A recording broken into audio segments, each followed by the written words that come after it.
Sourate 14. Ibrahim, Abraham. Au nom d'Allah, le tout miséricordieux, le très miséricordieux. Alif Lam Ra. Voici un livre que nous te révélons, afin que par la volonté de leur Seigneur, tu fasses sortir les hommes des ténèbres vers la lumière et les diriges vers la voie du Tout-Puissant, de celui qui est digne de toutes les louanges. Allah, à qui appartient tout ce qui se trouve dans les cieux et sur la terre. Malheur aux mécréants qui sont voués à un terrible châtiment. Eux qui préfèrent cette vie à celle de l'au-delà, qui s'emploient à détourner les hommes de la voie d'Allah, qu'ils cherchent à rendre tortueuse. Ceux-là sont en plein égarement. Nous n'avons envoyé aucun messager qui ne se soit exprimé dans la langue des siens, afin de leur exposer clairement notre message. Allah, le Tout-Puissant, l'infiniment sage, laisse ensuite s'égarer qui il veut et guide qui il veut. Nous avons ainsi envoyé Moïse, assisté de nos signes, avec ordre de faire sortir les siens des ténèbres vers la lumière et de leur rappeler les jours mémorables d'Allah. Voilà des signes suffisamment clairs pour quiconque se montre plein de constance et de reconnaissance. Moïse dit à son peuple, « Rappelez-vous les bienfaits d'Allah envers vous lorsqu'il vous délivra de Pharaon et de ses sujets, qui vous infligeaient les pires tourments, en égorgeant vos fils, n'épargnant que vos filles. Ce fut là une terrible épreuve de la part de votre Seigneur. Et lorsque votre Seigneur proclama, « Si vous êtes reconnaissant, je multiplierai certainement mes faveurs envers vous. Et si vous vous montrez ingrat, mon châtiment sera terrible. » Moïse dit encore, « Si vous et tous ceux qui peuplent la terre rejetez la foi, sachez qu'Allah peut parfaitement se passer des hommes et qu'il est digne de toutes les louanges. N'avez-vous pas vu ce qu'il est advenu des peuples ayant vécu avant vous, le peuple de Noé, les Ad, les Thamoud, ainsi que les nations venues après eux, et que seul Allah connaît, devant les preuves évidentes présentées par leurs messagers, ils portaient leurs mains à leur bouche, disant, « Nous ne croyons pas au message que vous nous apportez, et éprouvons de sérieux doutes au sujet de ce culte que vous nous appelez à adopter. » Leurs messagers dirent, « Peut-on réellement douter de l'unicité d'Allah, créateur des cieux et de la terre, qui vous exhorte à renoncer à votre impiété, afin de vous pardonner une partie de vos péchés et de vous laisser jouir de cette vie jusqu'au temps qui vous est assigné ?» Ils rétorquèrent, « Vous êtes comme nous de simples hommes, dont le seul but est de nous détourner du culte de nos ancêtres. Apportez-nous donc une preuve claire de votre bonne foi. » Leurs messagers répondirent, « Nous ne sommes il est vrai que des hommes comme vous, mais Allah accorde ses faveurs à qui il veut parmi ses serviteurs. Nous ne pouvons d'ailleurs vous apporter de preuves que si Allah le veut. Que les croyants s'en remettent donc à Allah seul. Qu'aurions-nous à ne pas nous en remettre à Allah, alors qu'il nous a montré le droit chemin? Nous supporterons patiemment vos persécutions.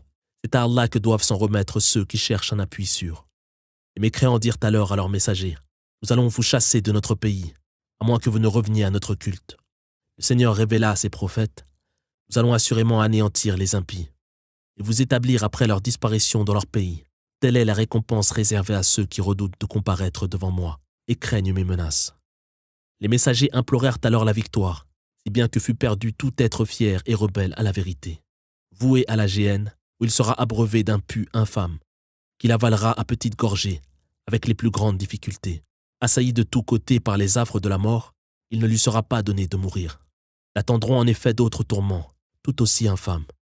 Les œuvres de ceux qui ont renié leur Seigneur sont à l'image de cendres balayées par le vent, un jour de tempête. Les impies ne tireront aucun profit des œuvres qu'ils auront accomplies. Peut-on être plus éloigné du droit chemin? Ne vois-tu pas qu'Allah a créé les cieux et la terre selon une sagesse infinie? Il pourrait, s'il le voulait, vous faire disparaître et vous remplacer par de nouvelles créatures. Voilà qui n'a rien de difficile pour Allah. Le jour où les hommes quitteront leur tombe pour comparaître devant Allah, les impies diront à leur chef, « Nous étions vos suiveurs sur terre. Pouvez-vous donc aujourd'hui nous soulager un tant soit peu du châtiment d'Allah ?» Leurs chefs répondront, « Si Allah nous avait guidés, nous aurions pu vous indiquer le droit chemin.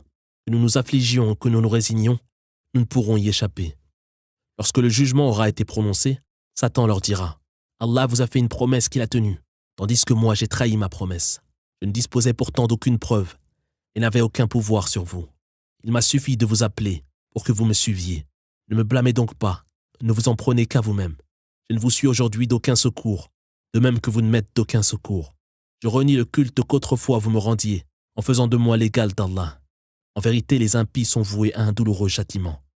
Ceux qui auront cru et accompli de bonnes œuvres seront pour leur part admis dans des jardins traversés de rivières, où par la volonté de leur Seigneur, ils demeureront pour l'éternité, et où ces salutations leur seront adressées. La paix soit sur vous. Ne vois-tu pas comment Allah compare une bonne parole à un arbre béni, aux racines solidement implantées dans le sol, et aux branches s'élevant vers le ciel, qui par la grâce de son Seigneur produit des fruits à tout instant. Allah propose ainsi des paraboles aux hommes, afin de les amener à réfléchir.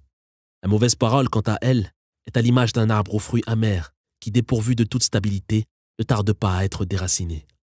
Allah raffermit les croyants ici-bas et dans l'au-delà, par cette bonne parole dont il détourne les mécréants. Allah agit toujours comme il l'entend. N'as-tu pas vu ceux qui ont répondu aux grâces d'Allah par l'ingratitude et établi leur peuple dans la demeure de la perdition? La géhenne, où ils entreront pour y brûler à jamais, et quel horrible séjour! Ils ont associé de fausses divinités à Allah, afin de détourner les hommes de sa voie. Dis-leur, jouissez quelque peu de cette vie, vous êtes destinés au feu de l'enfer. Dis à mes serviteurs croyants d'accomplir la prière et d'offrir par charité, discrètement ou publiquement, une partie de ce que nous leur avons accordé, avant l'avènement d'un jour où nul rachat ne sera autorisé et nul ne pourra profiter de ses amitiés. C'est Allah qui a créé les cieux et la terre et qui fait descendre du ciel une eau par laquelle il fait pousser toutes sortes de fruits dont vous vous nourrissez. Il vous a soumis les vaisseaux qui par sa volonté voguent en mer, comme il vous a assujetti les rivières. Il a assujetti pour vous le soleil et la lune, à un mouvement perpétuel, de même qu'il vous a soumis le jour et la nuit. Il vous a accordé tout ce dont vous aviez besoin, au point que si vous cherchiez à dénombrer les bienfaits d'Allah, vous ne le pourriez pas. L'homme est si injuste et si ingrat. Mentionne par ailleurs cette invocation d'Abraham. Veuille Seigneur faire de cette cité un sanctuaire et me préserver ainsi que ma postérité du culte des idoles. Celles-ci, Seigneur, ont provoqué l'égarement de bien des hommes.